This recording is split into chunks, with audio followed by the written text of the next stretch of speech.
les rendez-vous de l'écho sur Grand Lille TV avec la Caisse d'épargne. La Caisse d'épargne, vous être utile. Bonjour à toutes et à tous, nous recevons sur ce plateau Sarah Bourgois. Bonjour. Bonjour. Merci d'être avec nous. On va parler de la start-up lilloise Refab Market que vous avez fondée d'ailleurs.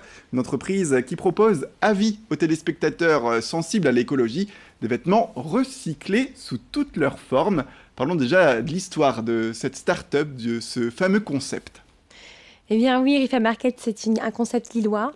Un concept lillois parce que nous développons nos collections à Lille, donc de prêt-à-porter, avec des matériaux français, même le plus souvent régionaux, et nous les confectionnons aussi en région dans des ateliers d'insertion. Donc c'est un concept qui se veut durable, à la fois écologiquement, mais aussi socialement positif.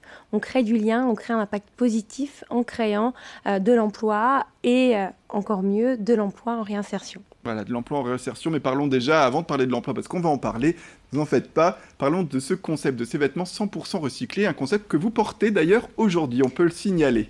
Oui, alors je porte effectivement l'une de nos créations, issue de tissus d'ameublement que nous détournons dans des nouvelles créations, donc des tissus déclassés, abîmés, en surstock, invendables, qui bien souvent sont détruits. Nous, on leur redonne vie grâce à de la créativité, de l'ingéniosité et un travail aussi de technique. Remonter un vêtement à partir de tissus d'ameublement, ça n'est pas inné. Donc, on s'entoure de professionnels pour repenser la mode. Voilà, par exemple, votre teddy, il est fait avec un tissu de meubles, hein, c'est ça? Exactement. En fait, le tissu de velours qui a servi à fabriquer ce teddy, ce blouson, aurait dû couvrir un canapé ou aurait dû être utilisé pour les rideaux d'un hôtel 3 ou 4 étoiles.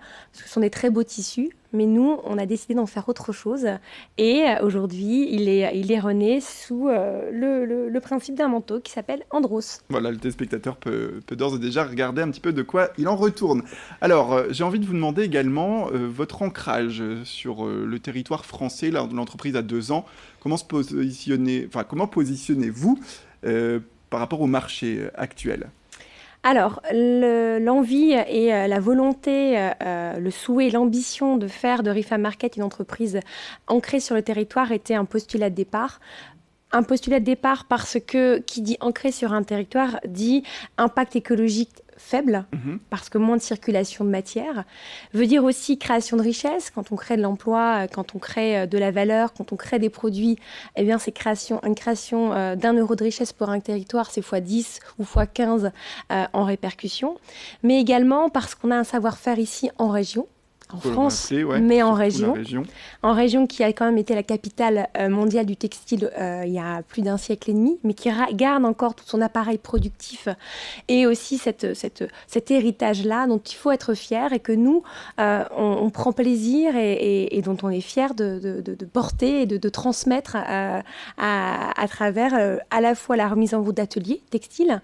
Donc on a participé à la création d'un atelier textile à Calais avec lequel on travaille, mais aussi à travers des partenariats avec des créateurs lillois qui eux-mêmes sont issus de cet héritage textile.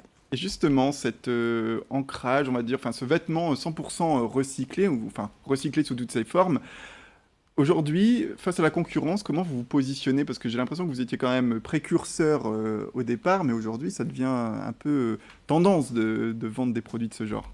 Effectivement, quand on a eu la vision, on était les premiers. Aujourd'hui, et c'est tant mieux, de plus en plus d'entreprises de mode se posent, et heureusement, la question d'un nouveau modèle de production, parce que la mode, c'est la deuxième industrie la plus polluante du monde, sans parler des drames sociaux. Aujourd'hui, on fête l'anniversaire du Rana Plaza. Triste anniversaire, puisqu'il y a 6 ans, c'est là où s'est écroulé des ateliers textiles au Bangladesh. Et de cet incident gravissime est née une réflexion sur les nouveaux modèles de production de la mode, dont on fait partie, nous, Refab Market. On n'est pas les seuls et heureusement. Notre parti pris à nous, c'est qu'on est jusqu'au boutiste. Effectivement, on fait des produits recyclés dans la mode, mais aussi dans l'accessoire, des bijoux, des sacs. Mais pas seulement. On va créer du produit en France, ce que ne font pas tous nos concurrents, et on trace la matière jusqu'au fil. C'est-à-dire qu'on est on est puriste dans notre domaine. Et alors justement, l'activité, la demande, les clients foisonnent de plus en plus, votre chiffre d'affaires augmente? Alors, ce qui est intéressant, c'est de mettre en parallèle avec, par exemple, le marché de l'alimentaire. Il y a 10 ans, on parlait peu du bio. Et c'est vrai qu'en 10 ans, ce marché-là a explosé en termes de croissance et aussi en termes de demande parce que les clients, les consommateurs s'intéressent et ont besoin de savoir d'où viennent les produits qu'ils consomment. J'ai envie de dire que sur le marché du prêt-à-porter, on a ces prémices-là. Les gens veulent savoir d'où viennent leurs produits, quel est leur impact à la fois sur l'homme, les gens qui les fabriquent, et sur l'environnement. Et surtout, on en a marre de voir la même chose portée partout et par tout le monde. Et on a envie d'avoir une vraie démarche personnelle et identitaire à travers l'achat d'un vêtement. Et c'est sur ce segment-là que l'on se positionne, nous, chez Rifam Market. Voilà, et puis parlons de l'emploi. Vous évoquiez un petit peu ces insertions, ces emplois en insertion que vous proposez aujourd'hui. Voilà, c'est combien de personnes pour Rifam Market? Et puis voilà, c'est qu'on peut trouver, qui sont les personnes qu'on peut trouver dans vos ateliers? Alors, nous, on travaille en partenariat avec un atelier à Calais. On a été parmi les premiers clients de cet atelier qui n'aurait pas pu sortir de terre si elle n'avait pas eu les 3 premiers clients dont nous avons fait partie. Ce sont 9 couturières qui, grâce à nous, mais à d'autres aussi, à d'autres, et j'espère qu'il y en aura de plus en plus, ont retrouvé un emploi. Ce sont des emplois aidés qui leur permettent de retrouver un savoir-faire, qui sont professionnalisants. On trouve tout type de profils. Il n'y a pas un profil. Ce sont des femmes, majoritairement, qui soit ont été pendant longtemps en période de chômage, soit ont eu un trou dans leur période d'études, soit ont eu un accident de parcours. Il n'y a pas un profil, mais plusieurs profils. Et on est heureux de pouvoir faire renaître aussi des femmes grâce à l'emploi. Et alors, dernière question, Sarah Bourgois, les projets pour Rifam Market, quels sont-ils? Eh bien, on a plusieurs projets. Choisir, c'est renoncer. On a donc du mal à choisir. À la fois, on développe de nouveaux produits. On a des projets autour de l'accessoire, autour du mobilier, puisqu'on se veut être une marque pluridisciplinaire. On pense que le modèle de l'économie circulaire est adaptable à d'autres secteurs hors prêt-à-porter. Et pour cela, on s'associe à d'autres marques, d'autres fabricants, parce que seul on va vite, mais ensemble on va loin. Très bien, et ben, ce sera le mot de la fin.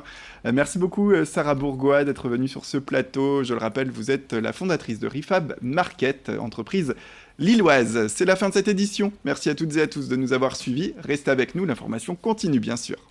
Les rendez-vous de l'écho sur Grand Lille TV avec la Caisse d'épargne. La Caisse d'épargne, vous êtes utile.